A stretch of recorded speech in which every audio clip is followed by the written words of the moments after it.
Welcome to the Impactful Coaching Podcast. I'm Keshri. Today I'm here with Harry Ramsey, founder of ZenQuest Digital and Impactful Coaches. Today we're here to talk about psychology of momentum. Hi, Harry. Hi, Keshri. Glad to be joining you. So, Harry, what is momentum in terms of business, really? Momentum in business is basically when a business which starts off and it starts growing and reaches a critical mass from which the business starts happening by itself. For example, let's take Amazon. Right? So Amazon in the initial stages, it started as a bookstore. And then as they worked on their shipping and then fulfillment, everybody onboarded to sell their other products because they found it very easy to sell it on Amazon. And now you can't really have e-commerce without Amazon today. That's basically because Amazon has become part of the ecosystem completely. That's momentum. Another example of momentum is basically where Google has created an ecosystem for itself. They started with just a search engine. Now, from a search engine, they created these additional products, which is Gmail. YouTube is something that they acquired.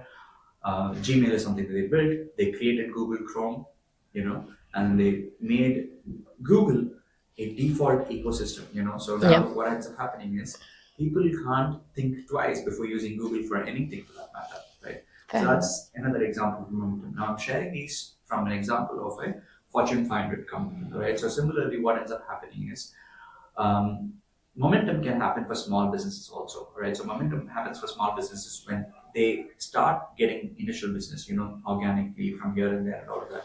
They start getting that traction.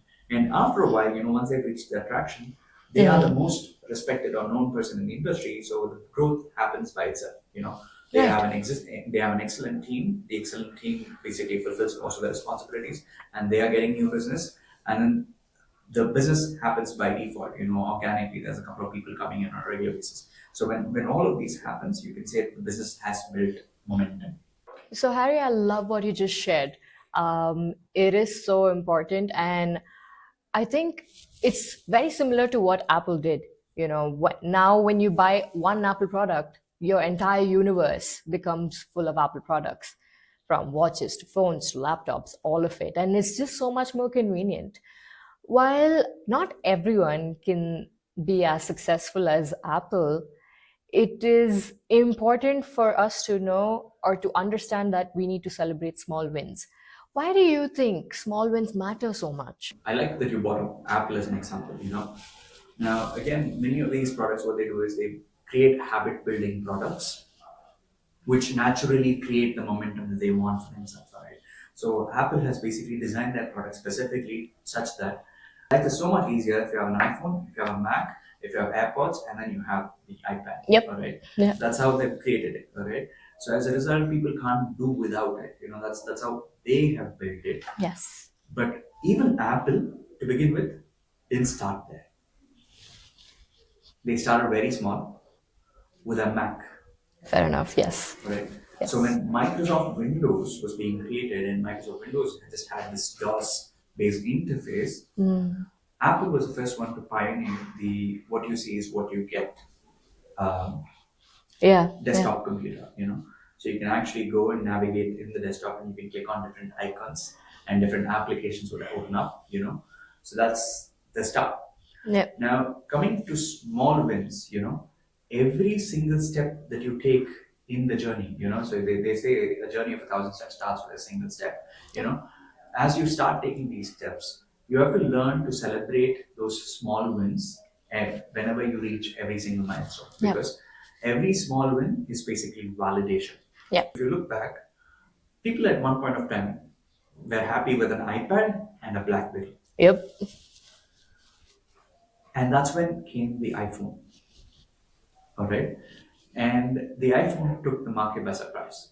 And now we're sitting with iPhone 17 and Apple has become the most valuable company on earth. And BlackBerry is out of business. All those companies that produce MP3 players, Sony, whatever, they are not doing so much of business. Yeah. So while Apple got there, you have to acknowledge those small wins. If Apple had neglected the iPod, the iPhone wouldn't have happened. So true. The iPod was a starting point. If I can create a device where people can listen to music and then they can also watch videos, because one of the iPods also had a version where you can actually watch videos. Yeah. It's from there they realize, hey, I can May as I well can build a connect. phone. Yes, Yeah. I can connect whatever BlackBerry does into this, and Yep. then create the iPhone. That's, yeah. So similarly in small businesses, when they work on establishing momentum, when they work on getting their traction, when they work on actually growing, they will experience a lot of wins, and a lot of these wins are small wins, all right? It's when they stack these small wins together, they'll be able to create something very innovative, something outside the box. So they have to acknowledge these small wins, validate that, and then celebrate that as they go through the journey. So the thing is, for example, for a business it's starting out, that's growing, all right, when you're able to get your first customer outside of your network, outside of a referral, all right, when you go out there in the market, run an advertisement or send a bunch of cold emails, send a couple of articles, write a couple of articles, and then through that, if you're able to get your first business, that's validation. Hey, that you've got something that's working. Right. So that's a small win. Okay. So similarly, when you're able to basically build a team that can handle your marketing function without it depending on the owner, that's another win for the business. And when the operations is running for the business without a lot of owner dependency, and there's a structured system, when a client comes on or when a sale happens, there's a structured system that basically facilitates the delivery. Sometimes the owner will have to be involved, but if there's a structured system, that's a win again.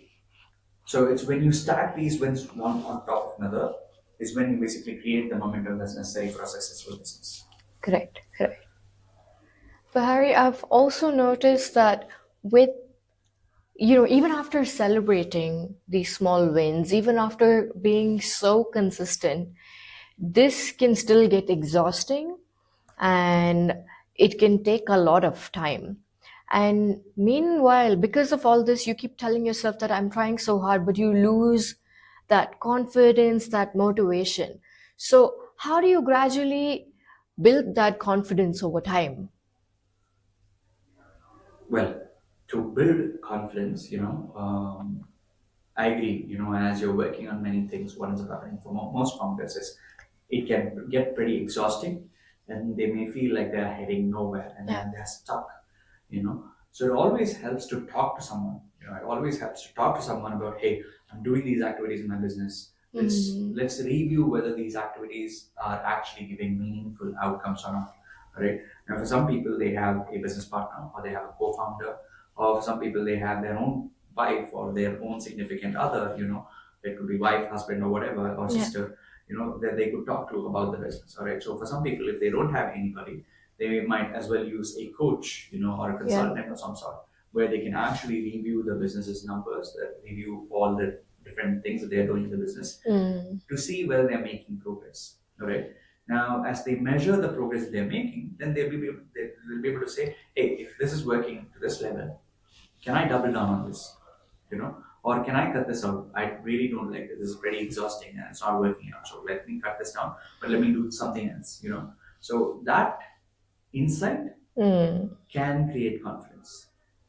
Right. In addition to that, I would say, as they start exposing themselves to more things, So for example, let's say you have decided that you're going to write articles or posts on LinkedIn, which will eventually get you customers, right? Yeah. Now, when you start doing your first 10, 20, or 30 posts, you're going to reach a point of exhaustion. Yeah. But the only way to get yourself out there is to actually write more posts. That's it's more exposure. So it's when you write more posts, when the clients start coming in, is when you will basically have the dopamine to keep doing that. Correct. But till you hit that point, again, you have to keep pushing yourself. Yeah. Now, to push yourself again, you need to be talking to someone so you understand where you are, and then from there move forward. Right. So I think it's very important to confide in someone who would want the best for you and sees the best in you, and get that feedback to understand where you stand and give yourself that reality check and belief, and act accordingly. But people also tend to lose momentum very easily. Why is that? Well, it's because when you start shifting that boulder uphill, it's very hard. But when you hit that critical mass point at the top hill, things fall into place. Yeah. All right. So establishing consistency early on, all right, establishing that momentum early on is incredibly hard. It's like going to the gym, First job as you start going to the gym and you want to transform your body is Yeah. that you have to show up to the gym regularly. Yep. Then once you start showing up to the gym, it's about getting your body adapted to these different exercises. Yeah. So once you start getting your body adapted and once you start dialing down your diet, is really when you can dial down and start going heavy on your exercises. Yeah. To the point you basically have a superstar's body. But to get to that point, it's a lot of work. Correct. Now, so it's not easy because you have a lot of other things. Just like how bodybuilding is not easy because you have a lot of other distractions. In business also, you have a lot of distractions. You have a lot of fear of missing out. You'll be afraid of what the competitors are doing. You'll be afraid of what else is happening within the industry. There's Yeah. many things that would happen that would prevent you from actually focusing on what is necessary. Yeah. Yeah. So you have to cut out all the distractions and then you have to focus on staying consistent. Yeah. You have to commit yourself to whatever you're doing. Right. So this is where, again, talking to a third person helps, Mm. where you can basically say, hey, this is what I did and this is where I sort of fell apart. Mhm. Can we stick to this again? All right. So sometimes when you want to succeed in a gym, you get the help of a personal trainer. Correct. Similarly, when you want to succeed with your business, you might as well get the help of a business coach or someone who can coach you through the business, as you work on these different steps. So true. Yeah, I think the gym example is a really cool example. You need a trainer, especially if you're new to this, and to understand what is it that you personally require, not something that's just meant for everyone. And it is still possible to, get carried away in all of this. Either it could be overconfidence of where you think that I know exactly what I'm doing, and you stop taking feedbacks, you stop understanding what is it that you need, and you just focus on one thing so much so that you lose everything while that's happening, and then eventually get distracted to something else. How do you rebuild momentum after a setback like that? Yep. Again, talking to someone helps. Just like how in a gym, when you have a personal trainer, let's say you've gotten injured, or you've fallen out of working out regularly, having a trainer can help you get back on track. Similarly, within a business, having a third-party conversation. Not saying it has to be a coach, right? But it should be someone who's non-judgmental, who you could actually speak to, and who will validate you for being in business, And you have to have a consistent conversation with them on a regular basis. When you're able to do that, so even if you fell off track, you can learn to get back on track. But doing it alone, it's not easy, but it can be done if the person has a review process or they have a strong mindset, all right? They have a strong mindset. Hey, I know I have to be doing these things. I got distracted by these things. Let me just go back and start doing that. Yeah. Yeah. So as long as you can bring yourself back on track by yourself, well and good. But sometimes it does not happen. That's why having a third-party conversation with someone really helps. So, like you said, Harry, it is very important for us to confide in someone who is especially non-judgmental and sees the best in us. So, Harry, what's the one mindset shift that changes everything? So, Keshri, I'm glad that you bring this up because there is no single universal mindset shift that can actually guarantee a business's success. That will guarantee that a business will grow beyond its certain point. There's several different mindsets. So now, if you look at Apple, the reason why Apple is because of Steve Jobs' mindset. Yep. Steve Jobs engineered the business in such a certain way to basically make 100%. it happen. Yep. Yeah. So similarly, you've got Microsoft. It's been engineered a certain way by Bill Gates, but it's still a successful business. Yep. But it's not as successful as a Google. All right. Now, Google, on the other hand, even though they started much later, they re-engineered the business in such a way to basically reach that mass, right? Yeah. So I wouldn't say there's a single mindset, but for small business founders, who are building their business, one of the biggest mindset shifts I would say is the mindset shift of I have to do everything.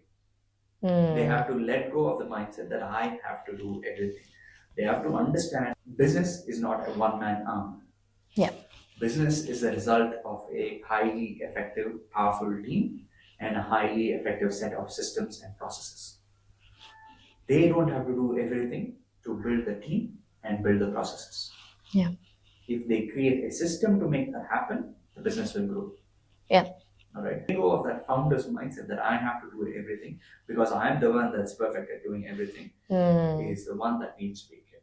Awesome. So I guess building a team and working as a team is just so much more important. And momentum isn't just built in one breakthrough. And thank you so much for telling us that today, Harry. Thank you so much for being on the podcast with us. Thank you for watching Impactful Coaching. See you in the next one.